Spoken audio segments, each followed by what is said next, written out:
Саламатсыздар, урматтуу Чалкан медиа каналынын көрөрмандары. Өлкөбүздө алган акыркы сааттагы жаңылыктар менен сиздерди тааныштырабыз. Биздин каналыбызга катталып, ой пикирлериңиздер менен бөлүшүңүздөр. Садыр Жапаров Кыргызстандын футбол командасына автобус белек кылды. Кыргызстандын президенти Садыр Жапаров футбол боюнча улуттук курама командага автобус белек кылды. Бул тууралуу өлкө башчынын маалымат кызматы билдирди. Эсиңиздерге салсак, бир күн мурун 6-июнда Кыргызстан менен Малайзиянын курама командаларынын беттеши өткөн. Оюндан кийин футболчулар менен жолугуп, башкы машыктыруучу Штефан Тарковичке автобустун ачкычын тапшырган. Эмне кылсаңар да оманды утушуңар керек, жок дегенде тең чыккандай болгула, деген Садыр Жапаров. Урматтуу Москва шаарындагы мекендештер, эгерде сиз жакын арада Казакстанга кирип чыгууну ниет кылып жатсаңыз, сизге таржибалуу дасыккан айдоочу Бакыт Мырзаны сунуштайбыз. Биздин Айфарт заманбап унааларыбыз сиздердин кызматыңыздарда. Узак жолдо сиздер үчүн ыңгайлуу жана кийинен. Алдын ала документти кара тизмеден текшеребиз, мөөнөт өтүп кеткен документтерге жардам беребиз. Без пересадкасыз өзүбүз түз алып келип чыгабыз. Биздин дарек Метро проспект Мира 39А. Толук маалыматты бул номерден алыңыздар. Плюс 7977 852 0081. ТЭЦтеги жарылуудан жабыркагандардын бирине үй берилди. Бишкек ТЭЦиндеги авариядан жабыркагандардын бирине жылуулуу электр борборунун балансында турган үй берилди. Бул тууралуу ишкананын маалымат кызматы билдирди. Эсиңиздерге салсак, 2-февралда Борбор калаадагы ТЭЦтеги жарылуудан 5 адам жабыркаган. Эртеси президенттин Ту-154 учагы менен 2 кызматкер Туркияга дарыланууга жөнөтүлгөн. 9-майда алар Бишкекке кайтып келип, курортология жана калыбына келтирүүчү дарылоо институтунда реабилитациядан өтүп жатышат. Бишкек жылуулук электр борборунун жетекчилиги ишкананын балансында турган үйдү жабырлануучуга берди. Кырсык болгонго чейин ал үй бүлөсү менен жатаканада жашап, жалгыз багуучу болуп келген деп айтылат маалыматта. Жылуулук электр борборунун директору Алпбек Садыров ишкана мындан ары да колдоо көрсөтө турганын кошумчалады. Бишкектен 430 жаран ажыл камалын аткаруу үчүн Сауд Араб падышалыгына жөнөп кетишти. 7-июнь күнү ажыл ибадатын аткаруу үчүн аттанган зыяратчылардын алгачкы тобу Бишкек Медина багыты боюнча Манас эл аралык аэропортунан учуп кетишти. Бул тууралуу муфтияттан маалымдашты. Учурда Ош Медина, Ош Жидда багыты боюнча учуп кеткен 3000 жараныбыз ыйык жайларга аман эсен барышты. Ал эми Бишкек шаарынан бүгүн алгачкы каттам учуп жатат. Эң акыркы каттам 10-июнда аткарылат, деди муфтий Абдулазиз Закиров. Дин иштер боюнча мамлекеттик комиссиянын директору Тойгонбай Абдыкадыров ажылыктын шарттарын жакшыртууда мекемелер аралык комиссия бардык күчүн жумшап жаткандыгын айтып, мекендештерибизге ак жол каалады. Казакстанда соттолгон Маркабаев Кыргызстанга которулганы кабарланды. Алматы шаарындагы Алтын Орда базарынын аткаруучу директору Казакстанда 4 жылга соттолгон кыргызстандык Эрмек Маркабаев Кыргызстанга кайтарылганын кабарланды. Бул маалыматты Азаттыканын уулу ырастап, атасы өлкөгө 6-июнда которулганын билдирди. Бирок кандай шартта кайтарылганын жана азыр кайда экенин тактаган жок. Казакстандын Карасай райондук соту Эрмек Маркабаевди быйыл 5-февралда 4 жылга абакка кескен. Ал былтыр июнь айында Казакстандын кылмыш жаза кодексинин 287-чи курал жарактарды, ок дарыларды, жардыргыч заттарды жана жардыргыч түзүлүштөрдү мыйзамсыз алуу, берүү, сатуу, сактоо, ташуу же алып жүрүү жана 296-чы банги каражаттарын, психотроптук заттарды, алардын аналогдорун сатуу максатын көздөбөстөн мыйзамсыз колдонуу беренелеринде каралган кылмыштарга сексен алып кармалган. Маркабаев Алматы облусунун аймагында Алматы-Бишкек автожолунда кармалган. Полицияга куралчан адамдар бара жаткан машине тууралуу анонимдүү маалымат түшүп, Алтын Орданын аткаруучу директору Эрмек Маркабаевдин машинеси токтотулган. Жаз сакчысы текшерилип, анын алып жүргөн куралынын бардык документтери жайында болуп чыккан. Бирок маңзатка байланыштуу жаңы айып коюлуп, иш козголгон. Маркабаев өзүнө тагылган айыптарды четке каккан. Ишкердин жубайы жолдошуна жалган жала жабылып жатканын айтып, Казакстандын президенти Касым-Жомарт Токаевке видео кайрылууда жолдогон. Сөзсүз Камчыбек Ташиевди белгилеш керекпи? Стадионго келгендер отургучтарга нааразы болушту. 6-июнда Кыргызстан Малайзия беттешин көрүүгө келген көрмандар жагымсыз сюрпризге туш болушту. Алардын айтымында көрмандар биринчи таймдын жарымында дейре отургучка төшөө үчүн баштык издешкен. Анда мындай деп айтылат: Кыргыз футбол биримдиги 5 билет 800 сомдон 4000 сомго сатып алып кирсек, отургучтардын абалы ушундай. Пакет сурасаң албай калды деп жөн эле волонтёрмун руководстводон сурагыла деп кутулушту. Байкасам мен эле эмес, толтурасы пакет, салфетка издеп жүрүп, биринчи тайм бүттү. Уюштуруу 0 же эмне сөзсүз Камчыбек Ташиев Садыр Жапаровду белгилеп, ушинтип Facebook'a пост жазбайынча жылыш болбойбу деп билдирген Facebook колдонуучу.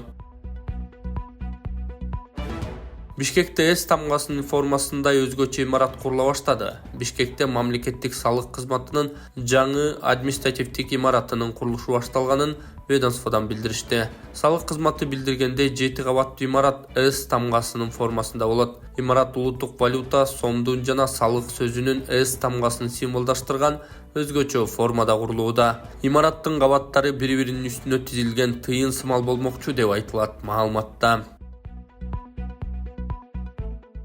Дагы $21,000 чогулуп калса, мен баламды алып чыгат элем. Бул Эл үмүтү фондунун жетекчиси мен Болотбек Айдаркулов. Ушул досубуздун алдына келип турабыз. Бул досубуз өзүңүздөргө белгилүү болгондой, ошол армияда Кыргыз элинде кызмат өтөп, палчандардын катарында ошол дос болуп жүргөн.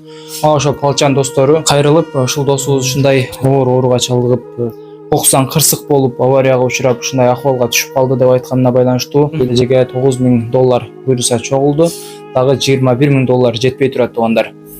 Алардын ыраазычылыгы үчүн деп дагы да ыхсан кылып кетсеңиздер болот. Ембанк эженин өзүнө ачылган Чынаркул М деп чыгат. Жана ошондой эле Тинькофф банк Данияр С деп чыгат. Ошого кеңири өзүңүздөрдүн ыхсаныңыздарды которуп, ыхсан кылып койсоңуздар болот. Ошол Индия өлкөсүнө операцияга кетет бул жигит. Ал жака $30,000 деп айтылган. Эми ошол $30,000 буйруса барса операция болуп кетет деген үмүттө турабыз. Бул чоң биздин үмүтүбүз, ишеничибиз. Кудай кааласа жакшы болот деген үмүттө турабыз. Сиздерге бул жакта дагы сүрөттөрүн көрсөтүп кетем.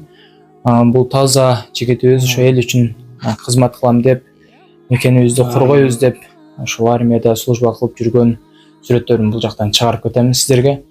Ошо кыргыз эли мен суранам, кыргыз элим ушунча акча чогулуп калды, дагы $21,000 чогулуп калса, мен баламды алып чыгат элем.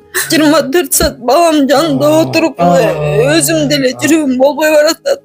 Ушу балам кичине отуруп, басып эметип кетсе деген үмүтүм чоң. Ушуну үйлөнтүп, ушунун балдарын жетелейин деген үмүтүм чоң. Жалгыз туягым менин. Мен ишенем, мындан оор сыноолордон өттү балам. Дагы эле болсо күчтүү бул орунда жеңип чыгабыз, Аллахым буйруса. Бишкек мэриясы 100 троллейбусту Ош шаарына берүүнү сунуштады. Бишкек мэриясы борбордо эл ташыган 100 троллейбусту Ош шаарына акысыз берүүнү сунуштады. Тиешелүү токтом долбоору Бишкек шаардык кеңешине киргизилди. Токтомдо 2025 жылдын 2 кварталында Бишкекке 120 электробус алынып келери, ушундан улам троллейбустар Ошко берилген күндө да борбордо жүргүнчүлөрдү ташууда маселе жаралбай турганы айтылат. Себеби троллейбустардын ордуна электробустар колдонулары жазылган. Маалыматка ылайык, Ошко бериле турган троллейбустар 2001 жылдан 2018 жылга чейинки мезгилде пайдаланууга берилген. Айрым троллейбустардын иштөө мөөнөтү 15 жылдан ашканы, троллейбустардын орточо эксплуатациялоо мөөнөтү 20 жылдан ашпашы керек экени кошумчаланган. Бишкекте күн сайын 115-125 троллейбус каттамга чыгат. Буга чейин эко активисттер Бишкектеги троллейбустарды электробустарга алмаштыруу маселеси каралып жатканын айтып, ага каршы чыгышкан. Алар троллейбустар экологиялык коомдук транспорт экенин айтып келишет. Балбандар рейтингтик мелдеште байгелүү орундарга ээ болушту. Кыргызстандын эркин күрөш боюнча улуттук курама командасынын мүчөлөрү Венгрияда өтүп жаткан Поляк Имр Варга Джейнос Мемориал атындагы рейтингтик турнирде байгелүү орундарга ээ болушту. 61 килограммга чейинки салмак чен бирдигинде Тайырбек Жумашбек уулу күмүш байге утса, 57 килограммга чейинки салмакта Алмаз Мамбеков жана 70 килограммга чейинки салмакта Алибек Осмонов коло медаль жеңишти. Толубай Бакасовдун ден соолукту чыңдоо борбору Кытай элдик ыкмасы менен гайморит, грыжа, артрит, остеохондроз, куяң, тизе муун, простатит ооруларын дарылоо жана кан айлануу системасын жакшыртуу. Гайморитти дарылоо ыкмасы мурун көңдөйүндөгү ириңдерди жибитүү үчүн от жагуу, андан соң табигый таза чөптөн жасалган порошок менен ириңди сыртка алып чыгаруу. Грыжа, остеохондроз, тизе муун жана суук тийген ооруларды дарылоо ыкмасы. Ооруган жерге гандин, же жөнөкөй тил менен айтканда дары чөптөргө сугарылган таякчалар менен массаж жасоо. Андан кийин от жагуу. От жаккан соң атайын табигый чөптөрдөн жасалган дары майларын шылап, денедеги токсин, туз жана вирустарды чыгаруу. Келип 100% кепилдик менен ден соолугуңузду чыңап кетиңиздер. Кененирээк маалымат алуу үчүн экраныңыздардагы номерге кайрылыңыздар. Жалал-Абадта нефть куюучу жай өрттөндү. Жалал-Абад облусунда нефть куюучу жайдан өрт чыкканын өзгөчө кырдаал министрлигинен билдиришти. Маалыматка ылайык 6-июнь күнү Майлуу суу шаарына караштуу Көкташ айыл аймагынын Катыраңкы тилкесинде Кыргызнефтегаз ААКнын нефть куюучу цистернасынан өрт чыккандыгы тууралуу маалымат саат 15:52-де түшкөн. Тилсиз жоону өчүрүүгө жалпы 2 бөлүм тартылып, саат 16:30да чектөөгө алынган. Өрт саат 16:35-те толугу менен өчүрүлгөн. Азыркы тапта өрттүн чыгуу себептери жана келтирилген материалдык чыгымдар такталууда. Алдын ала маалымат боюнча жабыркагандар жок. Дене тарбия ден соолукту чыңдоо комплекси курула баштады. Бишкек шаарынын Турдабай көчөсү 4 дарегинде дене тарбия ден соолукту чыңдоо комплексинин курулуш иштери башталды. Муниципалитеттен билдиришкенде, учурда котловандык казуу, пайдубалдын негизин жана тирөөчү тубалдарын орнотуу жумуштары аяктады. Имарат план боюнча тик бурчтуу формада болот, 2 кабаттуу жертөлөсү жок. Комплекстин жалпы аянты 1756 чарчы метрди түзөт. Комплексте төмөнкүдөй жайлар каралган: процедуралык кабинет, медициналык бөлмө, изолятор, кабыл алуу бөлмөсү, гардероб, күрөш залы, телескопиялык трибуналар, кийинүүчү жайлар, душ кабиналары, башчынын кабинети, коридор, машыгуу залы, санузел жана машыктыруучунун кабинети. Белгилей кетсек, бул дене тарбия ден соолукту чыңдоо комплексин куруу Бишкек шаарында спорттук инфраструктураны өнүктүрүү, спорт менен машыгуу жана ден соолукту чыңдоо үчүн шарттарды жакшыртуудагы маанилүү кадам болуп саналат. РСК банктын аталышы элдик банк болуп өзгөртүлдү. Мамлекеттик РСК банкы расчетно-сберегательная компания эсептешүү сактык компаниясы ачык акционердик коому элдик банк ачык акционердик коому деп өзгөртүлдү. Буга байланыштуу Улуттук банк 5-июнда РСК банктын лицензиясын алмаштырганын 7-июнда кабарлады. Президент Садыр Жапаров 17 майда Facebooктагы баракчасына РСК банк ачык акционердик коому элдик банк деп өзгөртүлүп, мамлекеттик ипотекалык компанияга көмөктөшө турганын жазган. Расчетно-сберегательная компания эсептешүү сактык компаниясы ачык акционердик коому 1996-жылы негизделген. 2008-жылдан тартып РСК банк аталышына өткөн. Учурда анын уставдык капиталы 10 миллиард сомго жакын жана банктын 100% акциясы министрлер кабинетине таандык. Ош мэриясынын кармалган 2 кызматкери үй камагына чыкты. Ош шаардык капиталдык курулуш башкармалыгынын жетекчиси Шумкар Пазиев жана Жолдор башкармалыгынын орунбасары Улан Олжобаев 31-июлга чейин үй камагына чыгарылды. Мындай токтомду Ош шаардык соту 6-июнда чыгарганын Ош облустук сотунун басма сөз кызматы билдирди. Аларга кылмыш жаза кодексинин кызмат абалынан кыянаттык менен пайдалануу беренеси менен айып тагылууда. Алар Ош шаарында курулуп жаткан асфальт бетон заводко байланыштуу кармалганы кабарланган. Ош шаардык мэриясы жана Шумкар Пазиев менен Улан Олжобаевго козголгон кылмыш иши тууралуу комментарий берелек.